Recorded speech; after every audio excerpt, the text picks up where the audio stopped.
Welcome to Run TV Telugu. This is your Shalini Priya. ఈ రోజు అయితే నేను మీకు ఒక ఇంట్రెస్ట్ టాపిక్ గురించి ఎక్స్ప్లెయిన్ చేస్తున్నాను. ఏ పని చెప్పినా చకచకా చేసుకుపోయే రోబోల గురించి మీరు వినే ఉంటారు. అందరూ కూడా ఆటలాడే రోబోలు, సర్జరీలు చేసే రోబోల గురించి కూడా మీరు వినే ఉంటారు. మరి రోబోల జడ్జీల గురించి మీరు ఎప్పుడైనా విన్నారా? త్వరలో మన న్యాయ వ్యవస్థలోకి అడుగు పెట్టనున్న ఈ రోబోట్ జడ్జీల పనితీరు ఎలా ఉంటుందో తెలుసుకోవాలనే ఇంట్రెస్ట్ మీకు కూడా ఉంది కదా. అయితే ఈ వీడియోలో పూర్తి వివరాలు తెలుసుకుందామా. ఇంటర్నెట్ కోర్టులు, న్యాయ వ్యవస్థలో డిజిటల్ సేవలు. భారతదేశ ఈ కోర్ట్స్ మిషన్ మోడ్ ప్రాజెక్ట్ ద్వారా జిల్లా హైకోర్టుల కంప్యూటరైజేషన్ జరుగుతోంది. ఈ ఫైలింగ్, ఈ పేమెంట్, వీడియో కాన్ఫరెన్స్ విచారణ, కేసుల స్టేటస్ మొబైల్ వెబ్ ద్వారా తెలుసుకోవడం సులభతరం అయితే అవుతోంది.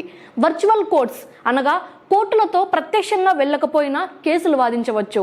దీని వలన పాదయాత్ర, ప్రయాణ సమయంలో వనరుల వృధా తగ్గుతోంది.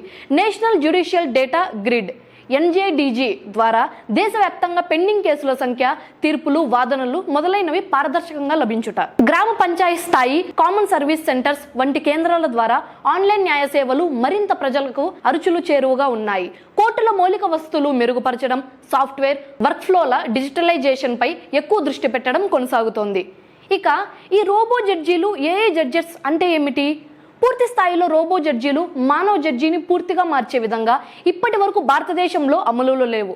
కానీ ఏఐ ఆధారిత టూల్స్ మానవ జడ్జీలకి సహాయం చేసే విధంగా వేగంగా అభివృద్ధి చెందుతున్నాయి.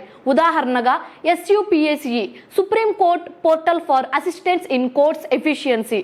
ఇది కేసులు, ముక్కలు, చట్టాలు, పాత తీర్పులు మొదలైన విషయం ఏఐ సహాయంతో శోధించి జడ్జికి తక్కువ సమయం ఖర్చు అవ్వడానికి ఉపయోగపడుతోంది. ఆస్క్ జూనియర్ వంటి టూల్స్ వాదులతో తీర్పుల సంసారం, సినారియోలు, ముఖ్యమైన అంశాలను సారాంశంగానే అందిస్తాయి. వాదులు తక్కువగా ఉండే చిన్నపాటి కేసుల్లో వేగవంతంగా సహాయం అందించడానికి ఏఐ ఉపయోగంలో ఒక పెద్ద సమస్య కూడా ఉంది. అవే ఫేక్ జడ్జిమెంట్లు. అన్ని సరైన సమాచారం కావు అన్న సందేహాలు వచ్చిన విషయం అధిక శ్రద్ధ అవసరం. రోబో లేదా ఏఐ సహాయకత పూర్తి చేసిన తీర్పు ఇవ్వదు. మానవ జడ్జి తుది నిర్ణయాధికారి. ఏఐ మాతో ఉంటుంది, కానీ తీర్పు మాత్రం మనిషి చేతిలోనే ఉంటుంది. ప్రపంచ ప్రయోగాలు మరియు భారతదేశంలోని అభివృద్ధులు చూసినట్లయితే భారతదేశం కూడా SUPACE అమలులో ఉంది. ఈ కోర్స్ ప్రాజెక్టు PACE 3 ద్వారా టెక్నాలజీ ఉపయోగాన్ని మరింత విస్తరించడానికి యత్నాలు జరుగుతున్నాయి. వాదులు మరియు న్యాయ పరిశోధనల్లో చాట్బోట్స్, సారాంశ టూల్స్, న్యాయవాదుల సహాయ సాధనాలు యూసేజ్ కూడా పెరుగుతోంది. ఇతర దేశాల్లో చూసినట్లయితే వివిధ రాష్ట్రాల న్యాయ వ్యవస్థల్లో ఏఐ సహాయం ఇప్పటికీ ఉపయోగంలోనే ఉంది. తీర్పులు యాంటీ ప్రశ్నార్థక సమాచారాలతో కాకుండా సరైన ప్రెసిడెంట్స్ ఆధారంగా ఉండటం చూసే దృష్టి పెరుగుతోంది. చైనా, సింగపూర్ వంటి దేశాల్లో కూడా రోబోట్ జడ్జీలు సులభంగా కేసులను అయితే వాదిస్తున్నాయి.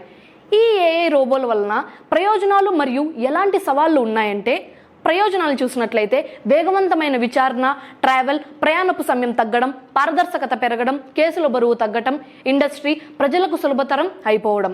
అంతేకాకుండా కొన్ని దేశాల్లో వీటికి ప్రత్యేకంగా శిక్షణా తరగతులను కూడా నిర్వహించడం జరుగుతోంది. వీటి సవాళ్లను చూసినట్లయితే ఏఐ మోడల్ సరైన సమాచారంతో శిక్షణ పొందకపోవడం, ఫలితాలు ఆధారపడి ఉన్న సమాచారాన్ని మిశ్రమంగా తీసుకోవడం, కొన్ని తప్పుల అంచనాలు, న్యాయవాదుల విశ్వసనీయత, ఆదాయం వగైరాల విషయాలలో సమానత్వం, గోప్యత అనగా ప్రైవసీ సమస్యలు, ఫేక్ జడ్జిమెంట్స్ వంటి సమస్యల వైపు జడ్జీలు, న్యాయవాదులు హెచ్చరికలు ఇస్తున్నారు.